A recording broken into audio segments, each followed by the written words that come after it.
बदला था। आज 2005 के बाद में जो है 21 साल बीत जाने के बाद में उस योजना में अगर कोई परिवर्तन किया गया वर्तमान की आवश्यकताओं के अनुरूप, क्या वो जायज है या उसको नाजायज ठहराया जा सकता है या उसके ऊपर प्रश्न खड़े किए जा सकते हैं? 2014 में जब माननीय प्रधानमंत्री नरेंद्र मोदी जी के नेतृत्व में सरकार बनी थी, उस समय देश के ग्रामीण क्षेत्र का परिदृश्य यह था। मैं आप सबके सामने रखना चाहता हूं कि देश के 62% ग्रामीण परिवारों के पास में सामान्य शौचालय की सुविधा नहीं थी। देश के 84% ग्रामीण आवास में पीने का पानी नल के माध्यम से नहीं आता था। देश के 4 करोड़ से ज्यादा आवास ग्रामीण क्षेत्र में ऐसे थे जिनके घर में बिजली नहीं। 4 करोड़ से ज्यादा गरीब ऐसे थे जिनके घर में, जो 25% से ज्यादा परिवार होते हैं जिनके पास में पक्का मकान नहीं था। देश के 12 करोड़ शहरी और ग्रामीण, जिसमें से 8 करोड़ से ज्यादा ग्रामीण परिवार हैं जिनके पास में ईंधन के लिए गैस का चूल्हा नहीं था। ऐसे परिदृश्य से निकल करके जब देश में उस समय में 24.18% आबादी जो है वो गरीबी की रेखा के बाहर थी, आज पिछले 11 साल में जो परिवर्तन हुआ है, जिस तरह का दृश्य सकारात्मक रूप से परिवर्तित हुआ है, इस 11 साल में देश में गरीबी की रेखा से बाहर निकल करके 25 से 30 करोड़ लोग आज सौभाग्य के साथ में मध्यम वर्गीय जीवन जीने का अवसर प्राप्त कर चुके हैं। देश में गरीबी की रेखा से नीचे जो लोग थे वो 24.18% था, वो घट करके अब 4.68% पर आ गया। निश्चित रूप से ग्रामीण परिदृश्य बदला है। गांव गांव तक सड़क पहुंची है, गांव के में संसाधन पहुंचे, गांव में सुविधाएं पहुंची है, गांव में 5G नेटवर्क पहुंचा है, गांव में बैंकिंग की सुविधा पहुंची है, गांव में फाइनेंशियल इंक्लूजन बढ़ा है, गांव के हर घर तक, हर परिवार तक बैंक का खाता पहुंचा है। देश का ग्रामीण परिदृश्य और देश का परिदृश्य साथ साथ में बदला है।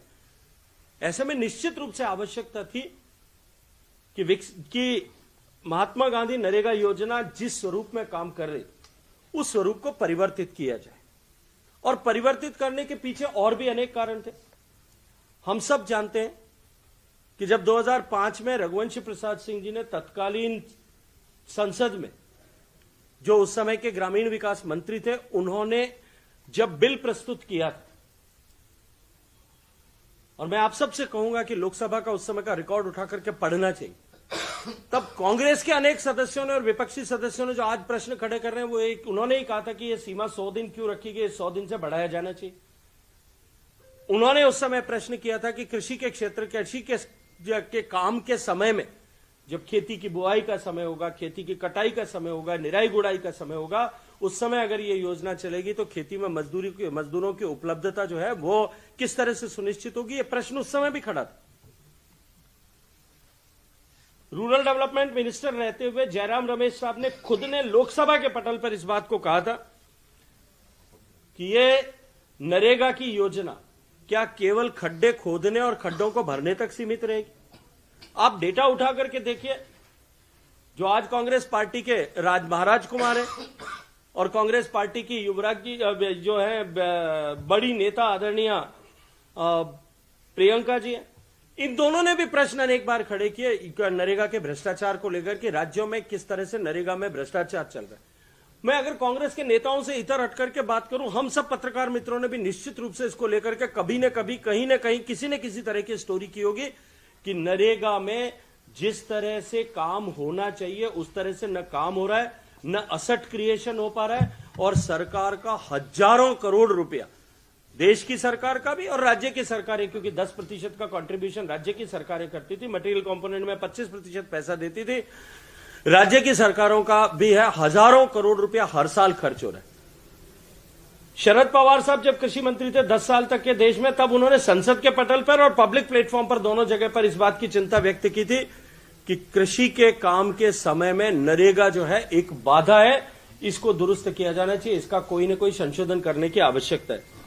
कुल मिलाकर के नरेगा में भयानक भ्रष्टाचार, और उसके साथ साथ में हम सब जानते हैं, अनेक बार आप सब लोगों ने स्टोरी की होगी, पढ़ी होगी कि मजदूर के बदले मशीन काम करती थी, फौरी तौर पर कागजी खानापूर्ति होती थी, सरपंच और उसके साथ में जो है सरकारी ऑफिशियल्स मिलकर के, जिम्मेदार लोग मिलकर के, विभिन्न राज्यों में इस तरह के प्रकरण आते थे कि वो मिलकर के मजदूरों के जॉब कार्ड अपने पास रखते थे, अपने पास खाते खुलाते थे, सब मिलकर के उसमें जो है भ्रष्टाचार करते थे।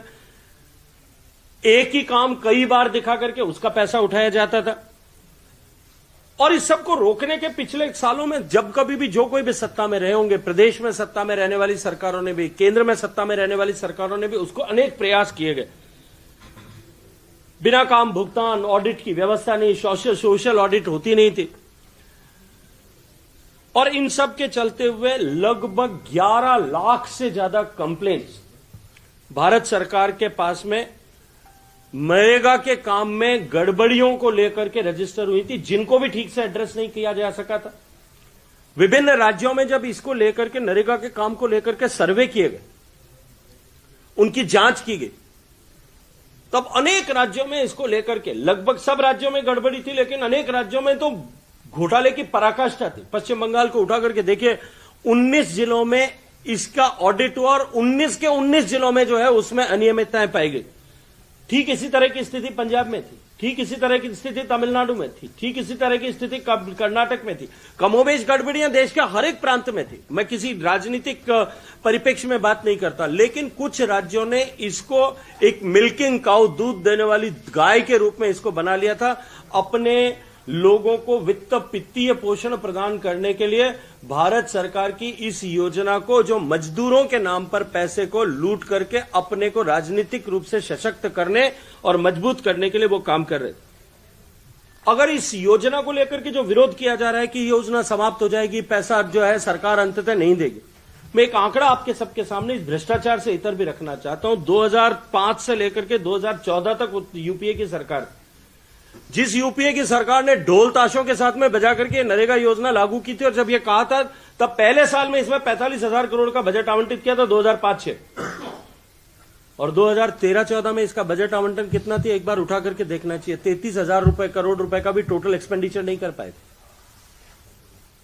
कुल मिलाकर के जो पैसा उस समय में बजट में खर्च किया गया, दिया गया, इसके लिए वित्तीय संसाधन उपलब्ध कराए गए 2005 से लेकर के 14 तक के उस 10 साल के कालखंड में, वो 2,12,000 करोड़ रुपए मात्र था। जबकि माननीय मोदी जी के नेतृत्व में सरकार बनने के बाद 2014 से लेकर के 2025 तक के इस 11 साल में उससे 4 गुना 8,40,000 करोड़ रुपए से ज्यादा का निवेश इसके माध्यम से भारत सरकार ने माननीय मोदी जी के नेतृत्व में किया। 4 गुना पैसा एक्सपेंडिचर 10 साल में किया। अगर मैं राज्यों के स्पेसिफिक बात करूं, क्योंकि आप मुझे निश्चित रूप से प्रश्न करने वाले हो कि क्या इसका बंगाल या तमिलनाडु के चुनाव से कोई संबंध है, इसलिए मैं पहले इस बात को आपके सामने स्पष्ट करना चाहता हूं। बंगाल में कभी हमारी सरकार 11 साल में नहीं थी, तमिलनाडु में कभी हमारी सरकार नहीं थी।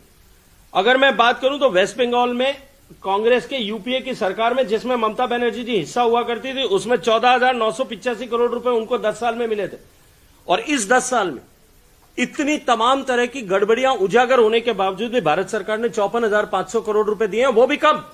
जब पिछले 3 साल से ऑडिट नहीं होने के कारण से उनको एक भी पैसा नहीं दे पा रहे। उसके बावजूद भी 7 साल के कालखंड में, मैं 10 साल और 7 साल की तुलना कर रहा हूं, 14,985 करोड़ के तुलना में 7 साल में 54,500 करोड़ रुपया भारत सरकार ने दिया। अगर मैं तमिलनाडु की बात करूं, 16,549 करोड़ रुपया टोटल एक्सपेंडिचर जो है नरेगा के में यूपीए की सरकार के समय में हुआ, और उसके अगेंस्ट में 16,000 करोड़ के अगेंस्ट में 84,000 करोड़ रुपए, लगभग 5 गुने से भी ज्यादा पैसा जो है भारत सरकार ने नरेगा में दिया। हमने राजनीतिक देश पर कभी कोई कार्यक्रम, किसी भी योजना को भारत सरकार ने, माननीय नरेंद्र मोदी जी ने नहीं चलाया।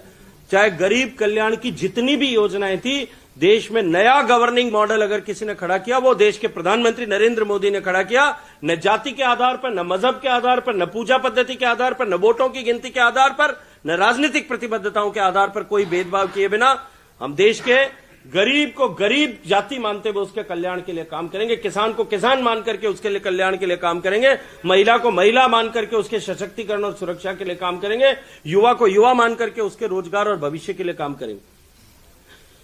हमने कभी धनराशि की कमी इसमें नहीं आने दी।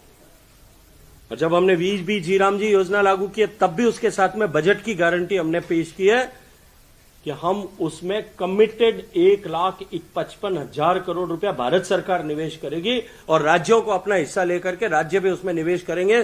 तो कुल मिलाकर के एक्सपेंडिचर इनटू जो है दिस स्कीम, रोजगार गारंटी स्कीम जो है, जो पिछले साल में कांग्रेस की तुलना करूंगा तो 33,000 करोड़ से तुलना करूंगा तो 2.5 लाख करोड़ तक पहुंचेंगे, 3 लाख करोड़ तक पहुंचेंगे, तो वो लगभग 10 गुना एक्सपेंडिचर एक साल में हो जाएगा। लेकिन अगर मैं पिछले साल की तुलना में भी तुलना करूं तो पिछले साल भारत सरकार ने 88,000 करोड़ रुपए उस पर खर्च किया था, उसका 3 गुना खर्चा जो है इस योजना के मद में होगा। मैं आज आपसे एक प्रश्न पूछना चाहता हूं कि जिन राज्यों ने इतनी गड़बड़ियां की, जिन राज्यों में गड़बड़ियां पाई गई, लगभग सब राज्यों में कहीं ना कोई कमी थी, लेकिन मास स्केल पे अगर भ्रष्टाचार हुआ है, उनमें कोई कार्यक्रम, इसमें कोई सुधार न हो तो क्या इस योजना को, जो आपके मेरे सबके टैक्स के पैसे से चलती है, क्या उसको इसी तरह से चलने देना चाहिए? गहन विचार विमर्श हुआ। कल मुझे आश्चर्य हुआ कि यहां बैठ करके, इसी जगह पर बैठ करके मेरे मित्र कांग्रेस के ये कह रहे थे कि यह जो है यूनिलैटरली भारत सरकार ने डिसाइड कर दिया। देश के सब राज्यों के साथ में, जो राज्य आए उनके साथ में आधिकारिक रूप से इसके ऊपर कंसल्टेशन हुआ है और उस कंसल्टेशन के बाद में ये नई योजना जो है, इसको माननीय प्रधानमंत्री जी के नेतृत्व में इसको संसद के पटल पर रख करके संसद के दोनों सदनों से पारित करा करके माननीय राष्ट्रपति जी के सिग्नेचर्स के बाद में इस देश में लागू किया। कल मुझे आश्चर्य हुआ, यहां बैठ करके मेरे विपक्षी पार्टी के मित्र, इनकी काउंटर पार्ट एक हमारी अध्यक्ष ये कह रही थी कि नरेगा बंद हो गया। मुझे लगता है कि जानकारी की का अभाव होना तो शायद क्षम्य हो सकता है, लेकिन जानकारी की शून्यता के आप आधिकारिक रूप से प्रेस वार्ता कर रहे हो। मैं तो आप सब मित्र भी थे नहीं, वरना आपसे भी प्रश्न करता कि कम से कम उनसे पूछना तो चाहिए था कि बंद कब से हो गया। जब तक वीबीजी रामजी लागू नहीं होगा, रोल आउट नहीं होगा। और आपको याद दिला देता हूं, पता नहीं आपको पता है कि नहीं, जब नरेगा लागू हुआ था, एमजी नरेगा लागू करने के लिए 3 साल लगे थे देश की सरकार को पूरे देश में लागू करने के लिए। हमारा कमिटमेंट है कि जिस दिन लागू करेंगे पूरे देश में एक साथ, एक स्वर में, एक जगह पर लागू करेंगे, एक ही साथ लागू करेंगे। और जब वीबीजी रामजी जब तक लागू नहीं होता है, तब तक नरेगा की पुरानी व्यवस्था एज इट इज चलती रहेगी, इसमें किसी तरह का कोई परिवर्तन नहीं होगा। गरीबों के कल्याण के लिए पारदर्शी रूप से विकासोन्मुखी उद्देश्य को लेकर के योजना चलाई जाए, ये जी राम जी का उद्देश्य, और इसको हमने किया। मैं एक प्रश्न पूछना चाहता हूं, जवाहरलाल नेहरू का नाम हटा करके आपने बिना नाम की योजना चालू कर दी, उसके बाद में गांधी जी का नाम उसके साथ में जोड़ दिया, तब आपने कहीं कोई प्रश्न नहीं किया था। आज ये प्रश्न क्यों खड़ा किया जा रहा है? योजना का नाम, जिस योजना का नाम 60 से लेकर के और 2026 तक, इस 66 साल के कालखंड में जिस योजना का नाम 11 बार बदला, तब कोई प्रश्न नहीं था। 12वीं बार में इसको लेकर के इस तरह का प्रश्न क्यों खड़ा किया जा रहा है? इसको लेकर के इस तरह का भ्रम पैदा किया जा रहा है कि इसमें गारंटी को डाइल्यूट कर दिया। 100 दिन की जो रोजगार की गारंटी थी, उसको 125 दिन कर दिया। बजट में हमने प्रस्तावित किया है और 1,55,000 करोड़ रुपया इसके ऊपर खर्च होगा। इसको हमने योजना के पास कराने में संसद में उसके पटल पर उसको रखा है और काम करने की दिशा को तय किया। अभी जैसा मैंने कहा, पहले होता था कि इधर की मिट्टी इधर डालो, इधर की मिट्टी इधर डालो, तालाब में खुदाई करो। पिछले 10 साल से एक ही तालाब खुद रहा है, लेकिन वाटर इनटेक कैपेसिटी नहीं बढ़ी। जबकि माननीय मोदी जी के नेतृत्व में, जब मैं जल शक्ति मंत्रालय में काम करता था, तब माननीय प्रधानमंत्री जी ने हमको एक संकल्पना दी थी कि देश में पानी की आवश्यकता और प्राथमिकता को देखते हुए हम अमृत सरोवर बनाए। देश में 1 लाख अमृत सरोवर हमने नए कंस्ट्रक्ट किए या पुराने तालाबों को अपग्रेड किया। अपने जोधपुर में भी, पश्चिमी राजस्थान में भी उसको लेकर के अनेक काम हुए। क्या पानी को प्राथमिकता देकर के काम करने में कहीं कोई दोष है? वीबीजी रामजी में 4 वर्टिकल्स हैं जिनको हमने तय किया कि एक अलाइंड विकास जो है, आवश्यकता के अनुरूप विकास होना चाहिए। उसमें हमारी पहली प्राथमिकता थी कि हम जल संरक्षण के लिए काम करें, वाटर कैचमेंट के लिए बढ़ाने के लिए काम हो सकता है, कैचमेंट एरिया डेवलपमेंट के लिए काम हो सकता है, पानी के इंटेक को बढ़ाने के लिए काम हो सकता है, जमीन में पानी पुनर्भरण की एक्टिविटी शुरू हो, क्योंकि जिस तरह से हम देख रहे हैं हमारे यहां डार्क जोन बन रहा है, उसके लिए काम हो सकता है। पानी से रिलेटेड कोई भी काम पश्चिमी राजस्थान में देश में होता है, जिस देश की 20% जमीन जो है, जमीन का पानी सूख गया है या सूखने के कगार पे, उस पर काम को प्राथमिकता दी जानी चाहिए, नहीं दी जानी चाहिए। दूसरा विषय कि रूरल इंफ्रास्ट्रक्चर के डेवलपमेंट के लिए काम होना चाहिए। गांव की जो आवश्यकता है, गांव में सड़क बनाने की आवश्यकता होती है, गांव में स्कूल का कमरा बनाने की आवश्यकता हो सकती है, गांव में पंचायत का भवन बनाने की आवश्यकता हो सकती है, गांव में पीएचसी बनाने की आवश्यकता हो सकती है, गांव में पशु चिकित्सालय बनाने की आवश्यकता होती है। रूरल इंफ्रास्ट्रक्चर डेवलपमेंट के लिए काम जो है वो प्राथमिकता का काम होगा। उसके बाद में विकसित ग्राम पंचायत बनाने के लिए जो काम तय करना है, गांव के विकास की जो लोकलाइज्ड आवश्यकता है, उस आवश्यकता की प्रतिपूर्ति के लिए हमको जो है जीराम जी में प्राथमिकता के साथ में काम करना है। और चौथा जो है वो है आजीविका की जनरेशन, तीसरा आजीविका के जनरेशन के लिए काम करना है कि गांव में स्वरोजगार किस तरह से बढ़े। गांव में अगर सेल्फ हेल्प ग्रुप की महिलाएं काम करती हैं, उनके पास बैठने की जगह नहीं है, क्या विकसित भारत की जीराम जी में अगर उनके लिए भवन बनाया जाए, फैसिलिटी बनाई जाए, क्या वो आवश्यकता नहीं? आजीविका की अभिवृद्धि के लिए काम किए जाएं, ये तीसरी वर्टिकल है। और चौथा वर्टिकल जो, आइए मदन जी, चौथा वर्टिकल जो है वो वर्टिकल इसको लेकर के था कि हम जो है प्राकृतिक आपदाओं के मिटिगेशन के लिए, हम देख रहे हैं अपने पश्चिमी राजस्थान में जिस तरह से अकाल बार बार पड़ रहा है, हम देखते हैं देश में जिस तरह से क्लाइमेट चेंज के कारण से जो प्रभाव जो आ रहा है, बरसात के अवधियां बदल गई हैं, ठंड बढ़ गई है, गर्मी के दिन बढ़ गए, ओवरऑल टेम्परेचर इंक्रीज हो गया है, ठंड के दिन कम हो गए, बरसात के दिन कम हो गए, कैटास्ट्रोफिक रेनफॉल शुरू हो गया है, एक एक दिन में क्लाउड बर्स्ट की घटनाएं जो है देश में 100 गुना से ज्यादा बढ़ चुकी है और पूरी दुनिया को इसकी पीड़ा है। आने वाले समय में ये चुनौतियां और संकट और बढ़ेंगे। क्या इन संकटों के मिटिगेशन के लिए विकसित भारत जीराम जी में के तहत जो निवेश देश की सरकार और प्रदेशों की सरकार के मिलकर के हर साल का 1.5 लाख करोड़ रुपए से ज्यादा खर्च करने वाली है, क्या उस 1.5 लाख करोड़ रुपए खर्च इसके अलाइनमेंट के साथ में काम किया जाए, इसको लेकर के कोई संशय खड़ा किया जाना चाहिए। हम विकास के उद्देश्य को लेकर के एक अलाइंड विकास, स्ट्रेटेजिक विकास करके कोई उद्देश्य को लेकर के काम करने के लिए अगर योजना बनाए, उस पर प्रश्न चिन्ह खड़े किए जा रहे हैं। और उससे आगे बढ़कर के उन्होंने कहा कि यह केंद्र सरकार काम तय करेगी। पहले काम तय करने का अधिकार जो है वो सीईओ जिला परिषद के पास में होता था, वो तय करते थे कि कहां किसको कौन से गांव को क्या काम देना है। आप उठा करके डेटा उठा करके देखिए, या पॉलिटिकल आधार पर जनप्रतिनिधि तय कर देते थे कि एमएलए साहब कहते कि इस गांव में जो है ये काम होना चाहिए, इस गांव में नहीं होना चाहिए, मुझे वोट नहीं मिला। हमने ये तय किया कि इसका इंफ्रास्ट्रक्चर जो है को बढ़ाने के लिए इस वीबीजी राम जी के तहत काम करने के लिए 4 स्तर पर नगर जो है ग्राम पंचायतों को बांटा जाए। अब आज ग्राम पंचायत, पाल की ग्राम पंचायत है, संगरिया की ग्राम पंचायत, अगर मैं जोधपुर के परिप्रेक्ष्य में बात करूं, जो लगभग शहर में कन्वर्ट हो चुकी है, लेकिन जो है टेक्निकल रूप से आज ग्राम पंचायत है, उसको आज काम की उतनी आवश्यकता नहीं है जितनी सुदूर जो है बॉर्डर पर बैठे हुए गांव को आवश्यकता है। तो हमने कहा कि आवश्यकता के अनुरूप विकास की कमी के गैप को आइडेंटिफाई करके हम पंचायतों को ABC कैटेगरी में बांटें और उनके अनुरूप उसमें काम को डिवाइड करें। और जो काम गांव में होगा, वो गांव में पंचायती राज की जो परिकल्पना महात्मा गांधी जी की थी, जो परिकल्पना पंचायती राज को लेकर के दीनदयाल उपाध्याय जी ने की थी, जो परिकल्पना आचार्य विनोबा भावे ने की थी, वो परिकल्पना से रूप में गांव को अगर विकसित करना है तो गांव में क्या काम होगा और किस काम की आवश्यकता है, इसको तय करने का अधिकार ग्राम सभा के पास में होना चाहिए। और हमने सुनिश्चित किया कि ग्राम सभा बैठ करके अपना एक पर्सपेक्टिव प्लान लॉन्ग टर्म और शॉर्ट टर्म अगले 1 साल के लिए दोनों बना करके प्रस्तुत करें और उस प्लान के अनुरूप जो है उस गांव में वीबीजी राम जी के तहत जो है ग्रामीण रोजगार गारंटी अधिनियम के तहत उस गांव में काम हो। इसको लेकर के इस वीबीजी राम जी में व्यवस्था तय की गई है। आजीविका मूलक काम हो, इसको आवश्यक रूप से इसमें इंटीग्रेट किया गया और इसके साथ साथ में जैसा मैंने कहा कि रोजगार की गारंटी को बढ़ा करके 100 दिन से 125 दिन दिया।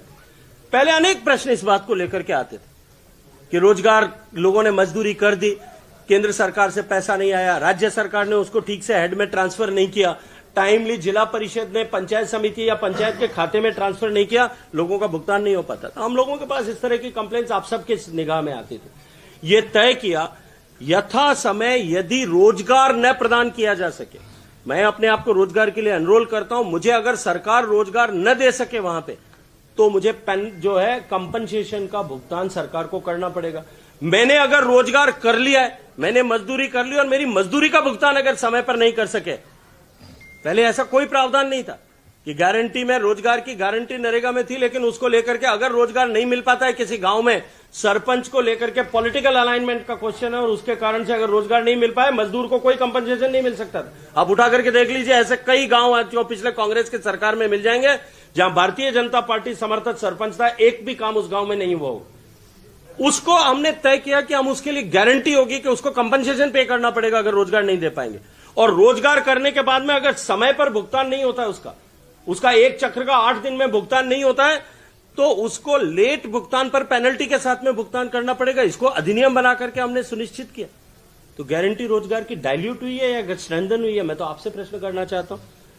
इसके आगे जो है, मजदूरों के हित सुरक्षित करने के साथ साथ में टेक्निकल स्टाफ जो मेट काम करते हैं, जो वहां पर सुपरवाइजर्स काम करते हैं, उनका जो एक्सपेंडिचर होता था, वो एक्सपेंडिचर 6% अभिमत था, उसमें अलाउड था। टोटल एक्सपेंडिचर जितना होगा उसका 6% एडमिनिस्ट्रेटिव पर्पसेज के लिए यूज किया जा सकता है। उसको लेकर के प्रदेशों में शिकायतें आती थी।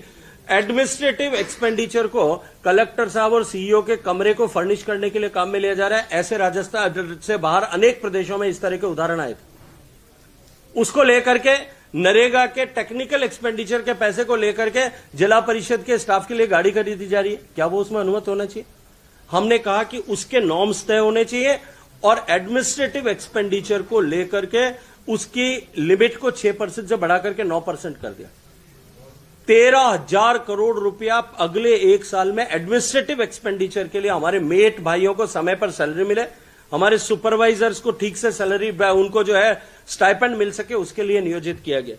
लेकिन उसको लेकर के भी संशय खड़े किए जा रहे हैं कि तुम सब बेरोजगार हो जाओगे।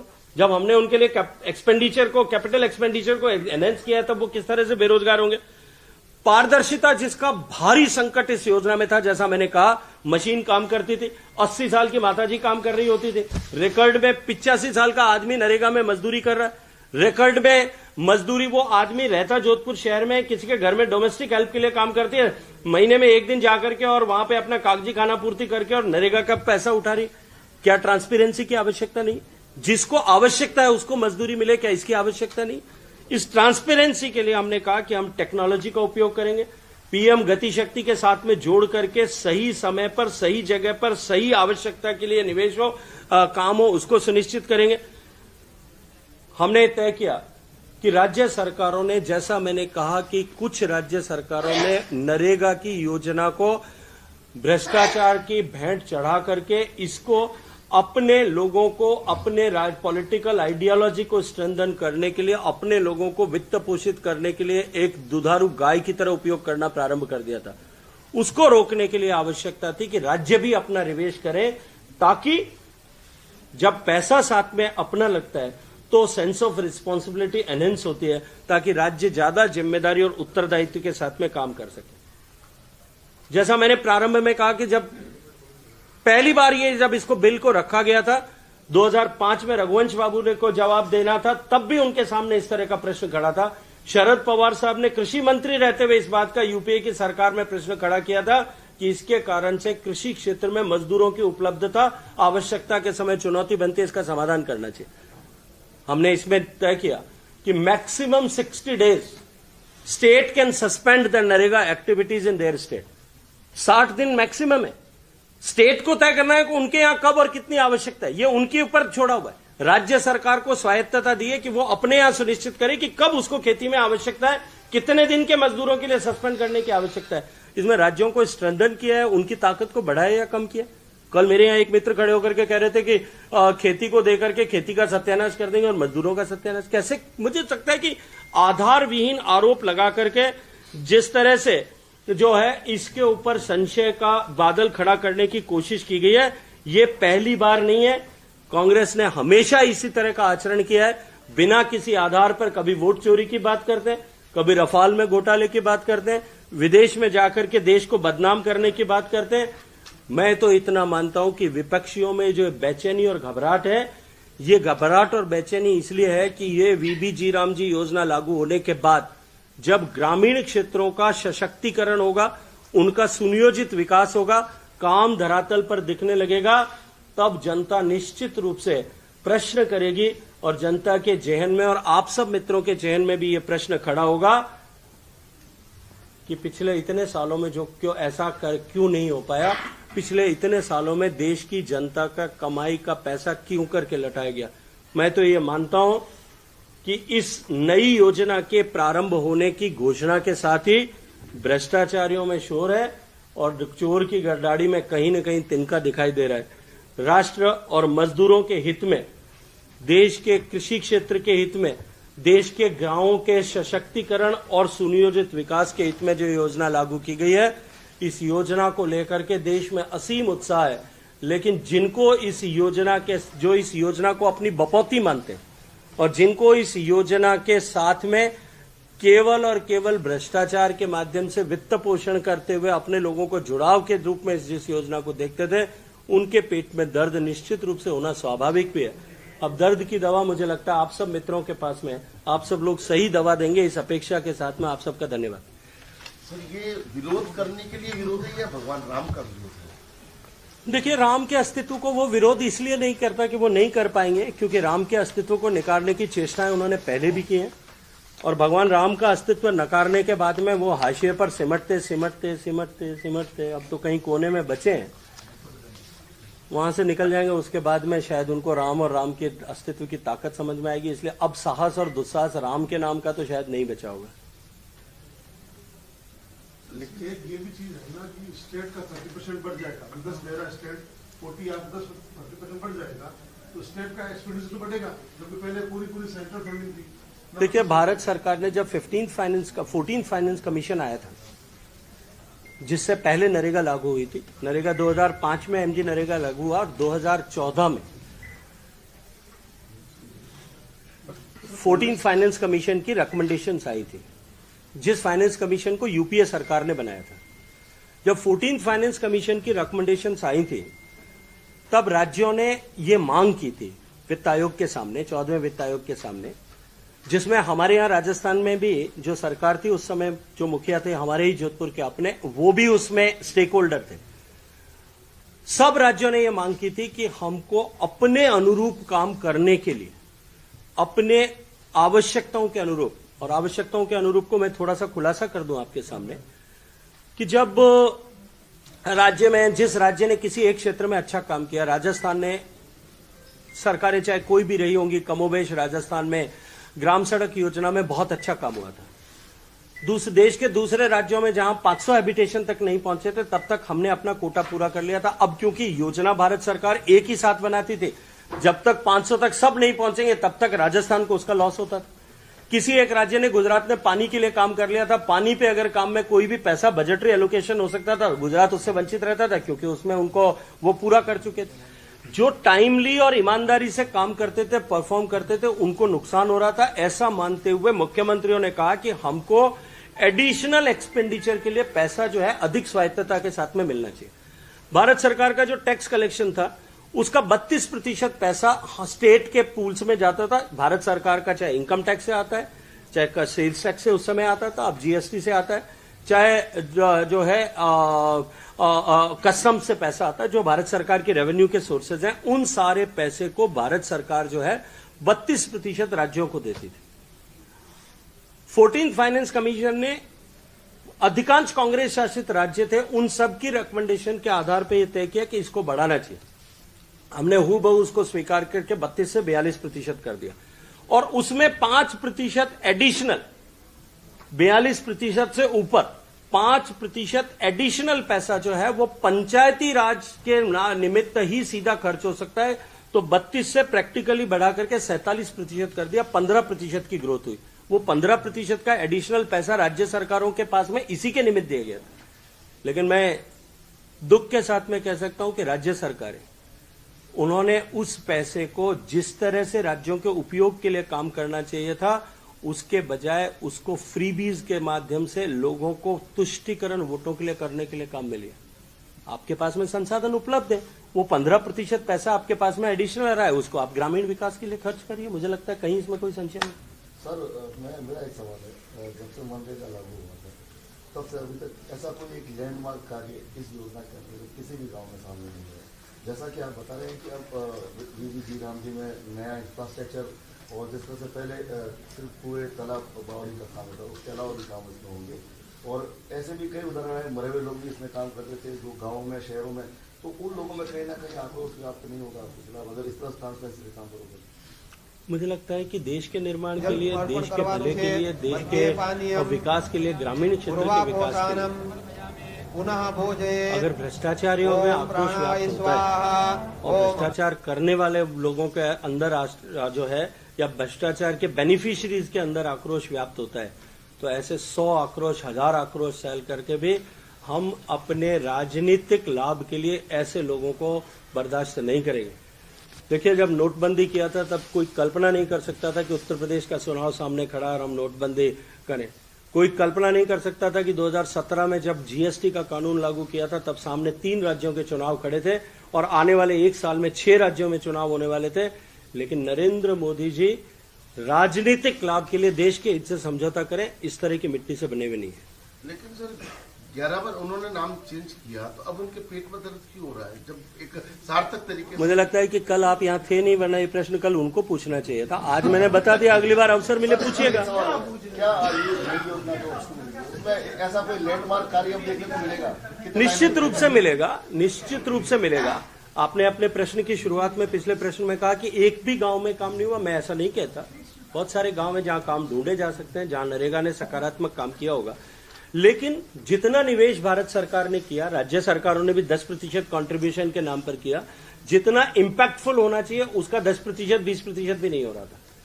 आने वाले समय में जिस तरह से हमने इसकी रचना की है, जिस तरह से टेक्नोलॉजी की ताकत पे ट्रांसपेरेंसी लाने की व्यवस्था की है, निश्चित रूप से ग्रामीण भारत में भी इसका परिदृश्य बदलता हुआ इसके माध्यम से आप देखेंगे। सर, आपने कहा 80 पहले नरेगा में 25 साल में महिला काम कर लेती थी कागज में, तो इस बार क्या कोई एज लिमिट है मैक्सिमम? एज लिमिट नहीं होती है, लेकिन प्रैक्टिकली अगर कोई 80 साल का आदमी भी आकर के ग्राउंड पे काम तो करे। सिर्फ कागज पे खाना पूर्ति करके, मिली भगत करके जनप्रतिनिधि और जो है सरकारी अमला मिलकर के, मेट और सुपरवाइजर और सरकारी अमला मिलकर के किसी के नाम लिख दें, आपका मेरा नाम लिख करके, और फिर उसका जॉब कार्ड बना दें जिनको आवश्यकता नहीं है। तो जिनको आवश्यकता है वो देखते रहे। तो इसमें किसी को उपकृत करने की जो व्यवस्था थी, कम से कम वो समाप्त होनी चाहिए। जो काम होगा वो धरातल पर दिखना चाहिए। आपने देखा होगा पिछली सरकार में माननीय मोदी जी ने पिछली बार व्यवस्था की कि वहां थंब इंप्रेशन करना पड़ेगा, सुबह शाम करना पड़ेगा, लेकिन उसके भी ऑल्टरनेट निकाल दिए गए। तो व्यवस्थाओं को किस तरह से हम टेक्नोलॉजी का उपयोग करके दुरुस्त कर सकते हैं, इसके लिए कल्पना की। तिमणियां पहन करके महिलाएं काम करती थी, वो समझ बात है। सर, एक दृश्य और लाभ उठाया, महिलाएं घर से टिफिन लेके निकलती, और ऐसे कई वीडियो वायरल है जिसमें वो जैसे भी काम करती है और महिलाएं बैठे गीत लग तो यही तो इसी के लिए तो समस्या का समाधान करने के लिए वीबीजी राम जी लाया गया। आपका धन्यवाद करता हूं कि आपने मेरी बात को। हाजिरी भी अब जी राम जी से हो रही है, वो भी वीडियो वायरल। अच्छा है, तो राम जी का नाम लेने में किसको आपत्ति है? जिसको आपत्ति है वो न ले इस देश में राम जी का नाम, और जिन्होंने नहीं लिया उनका क्या अश्रु है उसको देख करके फिर नाम लेना बंद करें।